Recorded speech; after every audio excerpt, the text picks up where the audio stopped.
லாபானுடைய குமாரர் எங்கள் தகப்பனுக்கு உண்டானவைகள் யாவையும் யாக்கோபு எடுத்துக்கொண்டான் என்றும் எங்கள் தகப்பனுடைய பொருளினாலே இந்த செல்வத்தை எல்லாம் அடைந்தான் என்றும் சொன்ன வார்த்தைகளை யாக்கோபு கேட்டான்.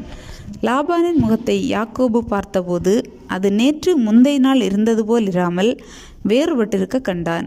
கர்த்தர் யாக்கோபை நோக்கி, உன் பிதாக்களுடைய தேசத்திற்கும் உன் இனத்தாரிடத்திற்கும் நீ திரும்பிப்போ, நான் உன்னோடே கூட இருப்பேன் என்றார்.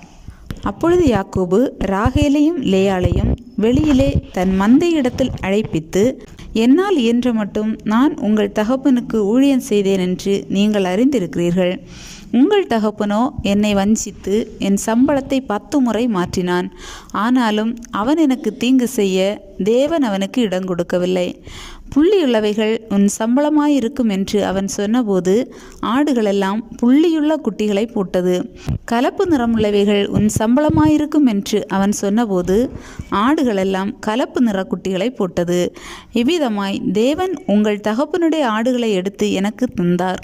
ஆடுகள் பொலியும் காலத்திலே நான் கண்ட சொப்பனத்தில் என் கண்களை ஏறெடுத்து பார்க்கும்போது ஆடுகளோடே பொலியும் கடாக்கள் கலப்பு நிறமும் புள்ளியும் வரியும் உள்ளவைகளாய் இருக்க கண்டேன்.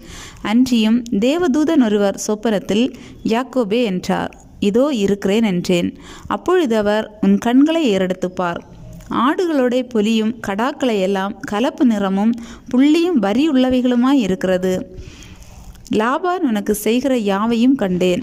நீ தூணுக்கு அபிஷேகம் செய்து எனக்கு ஒரு பொருத்தனையை பண்ணின பெத்தேலிலே உனக்கு தரிசனமான தேவன் நானே.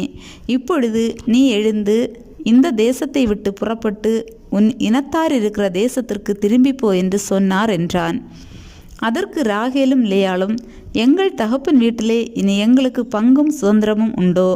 அவரால் நாங்கள் அந்நியராய் எண்ணப்படவில்லையா? அவர் எங்களை விற்று எங்கள் பணத்தையும் வாயிலே போட்டு கொண்டார். ஆகையால் தேவன் எங்கள் தகப்பனிடத்திலிருந்து எடுத்த ஐஸ்வர்யம் எல்லாம் நமக்கும் நம்முடைய பிள்ளைகளுக்கும் உரியது.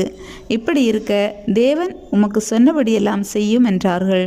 அப்பொழுது யாக்கோபு எழுந்து தன் பிள்ளைகளையும் தன் மனைவிகளையும் ஒட்டகங்கள் மேலேற்றி தான் பதாம் அராமிலே சம்பாதித்த மிருக ஜீவன்களாகிய மந்தைகள் அனைத்தையும் தன் பொருள்கள் எல்லாவற்றையும் எடுத்துக்கொண்டு கானான் தேசத்தில் இருக்கிற தன் தகப்பனாகிய ஈசாக்கினிடத்துக்கு போக புறப்பட்டான். லாபான் தன் ஆடுகளை மயிர் கத்தரிக்க போயிருந்தான்.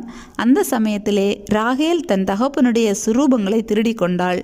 யாக்கோபு தான் ஓடி போகிறதை சீரியனாகிய லாபானுக்கு அறிவியாமல் திருட்டளவாய் போய்விட்டான்.